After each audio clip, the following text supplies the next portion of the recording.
Nah, harus kita pahami bahwa tidak semua daging ayam, daging itik, daging kambing, daging sapi itu halal, tidak semua. Yang halal itu adalah apabila hewan halal itu disembelih secara syar'i, ya. Nah, kalau tidak, ya satunya syubhat ya, termasuk dulu waktu akan beli, apa namanya, mie instan, ternyata waktu lihat ingredient list, ternyata yang semula saya kira mie instan itu semuanya halal, ternyata tidak. Karena di situ, eee, tertera ya kadang tertera tulisan chicken extract, berarti kan ekstrak daging ayam, ada lagi beef extract, ekstrak daging sapi. Nah, berarti kan ini, kira-kira berasal dari ayam atau ayam dan sapi yang disembelih secara syar'i apa tidak? Nah, kalau tidak, maka dia tidak halal.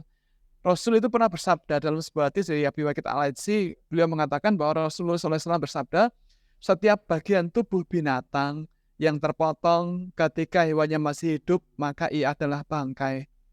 Nah, ini saja terpotong, apalagi disembelih dengan cara yang tidak syar'i, maka daging hewan halal itu menjadi tidak halal.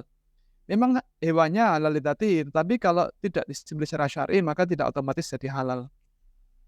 Lalu bagaimana dengan, sembelihan ahlul kitab? Nah, ahlul kitab ini ada, dihalalkan dengan beberapa catatan. Nah, terkait dengan ahlul kitab, di Al-Maidah itu kan, disebutkan makanan atau sembelihan orang-orang yang diberi kitab atau ahlul kitab itu halal bagimu, dan makanan kamu halal pula bagi mereka. Nah, ulama sekarang ini ada beda pendapat tentang sembelihan ahlul kitab di negara-negara, bukan ahlul kitab, sembelihan orang-orang non-muslim terutama Kristen, Yahudi, atau Katolik begitu di negara-negara, non-muslim ini halal apa tidak? Nah, ada yang kemudian ulama menyatakan mereka tetap dan identik dengan ahlul kitab karena mereka, masih percaya dengan Injil dan Taurat. Kecuali kalau mereka tidak percaya lagi maka sudah otomatis, deleted ya. Nah, ada pula yang, menyatakan tidak identik dengan ahlul kitab karena mereka sudah menyimpang dari kitab mereka. Saya pribadi itu termasuk, yang ikut pendapat ulama yang kelompok yang kedua, yang menyatakan, tidak identik dengan ahlul kitab karena ternyata mereka sudah menyimpang dengan cara, yang dituntun oleh agama mereka. Contoh misalnya kalau di Islam itu kan hewan disembelih dengan cara yang syar'i begitu, menggunakan pisau yang super tajam, memutus 3 saluran di leher bagian depan, dan tidak diapa-apakan sebelum hewannya mati secara sempurna. Jadi kalau hewan belum mati secara sempurna, maka tidak boleh dipotong ekornya, tidak boleh dipotong, kakinya, tidak boleh dikuliti kalau belum mati secara sempurna.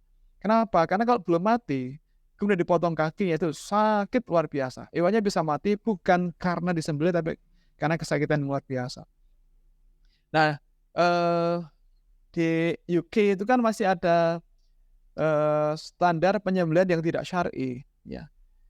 Eee, maka ada ada standar bahwa hewan yang akan disembelih itu dipingsankan dulu. Nah, tetapi sebenarnya pemingsanan itu membuat hewan itu kesakitan luar biasa, bahkan karena gegar otak. Karena kepala itu dipukul dengan hammer ya, dengan palu sampai retak, apalagi kalau menggunakan captive bolt pistol ditembak itu pelurunya baletsnya masuk sampai nembus otak.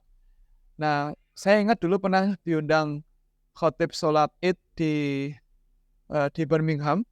Nah, siang itu di rumah Brother Muhammad kita ada open house, kemudian berbincang dengan beberapa teman, ada 4,5 pasang suami istri, saya yang termasuk setengah ya, karena tidak membawa istri. Nah, salah satu yang mixed couple, yang istrinya orang Indonesia, suami orang Turki, saya lupa siapa nama beliau ya. Nah, beliau cerita pemerintah Turki itu menolak stunning, ya. Kenapa? Karena 80 sekian persen sapi yang di-stun, dipingsankan itu mati, sebelum disembelih. Karena kesakitan luar biasa sampai tidak kuat menahan sakit sampai kemudian mati sebelum disembelih. Maka wajar kalau darah yang keluar tidak maksimal, paling seperlimanya begitu. Maka kemudian karena mereka tidak menyembelih ala, kitab mereka, maka tidak bisa diidentikan dengan ahlul kitab. Kemudian bagaimana dengan kosher? Nah, kosher ini contoh ahlul kitab bagi, agama Yahudi gitu. Maksudnya begini, penyembelihan ala kosher ini memang mirip dengan cara Islam. Artinya mereka menggunakan pisau yang super tajam, sharp blade ya, jadi pisau yang super tajam, memutus 3 saluran di leher bagian depan dan ada standar prosedur ngecek ketajaman pisau, ya. Kemudian hewan tidak boleh diapa-apakan sampai diyakini sudah mati secara sempurna. Nah, daging dengan logo kosher ini halal kita konsumsi dengan terlebih dahulu membaca basmalah sebelum menyantapnya. Ada hadis dari Bunda Aisyah, beliau mengatakan ada satu kaum berkata pada Rasulullah, ini kaum yang baru masuk Islam begitu. Ada sekelompok orang yang mendatangi kami dengan hasil sembelihan, tapi kami tidak tahu ini dibacakan basmalah apa tidak ketika disembelih. Nah, Rasul mengatakan, bacalah basmalah, kemudian makanlah. Nah, jadi kalau ini kan yang dibawa kan daging hewan halal ya, cuma tidak tahu ini dibacakan basmalah apa tidak. Maka Rasul mengatakan, bacalah basmalah, kemudian makanlah. Tapi kalau yang dibawa itu bukan daging hewan halal, tapi daging babi, yang mungkin bacalah basmalah, kemudian buanglah. Nah, kemudian, nah ini logo kosher itu ada yang logonya K gini, ada yang U, ada yang dengan huruf aneh-aneh begini ya. Ini contoh logo kosher. Jadi kalau kita lihat gambar-gambar semacam ini bukan wah kok aneh-aneh toh ditambah tulisan aneh-aneh. Nah, ini logo kosher dari berbagai versi ya, berbagai versi. Mirip dengan kita halal dengan berbagai versi gitu. Nah, kemudian produk dengan logo kosher itu memang tidak otomatis halal. Karena orang-orang Yahudi kan ada yang tetap boleh makan babi. Meskipun Yahudi ortodoks mereka konon tidak makan babi. Kemudian khamar mereka masih diizinkan meminum minuman keras. Nah, oleh karena itu produk makanan dengan logo kosher itu tetap kita harus perhatikan ada apa tidak turunan khamar di situ. Contoh seperti wine, whiskey, brandy, scotch, kirsch, spirits dan yang lain-lain ya.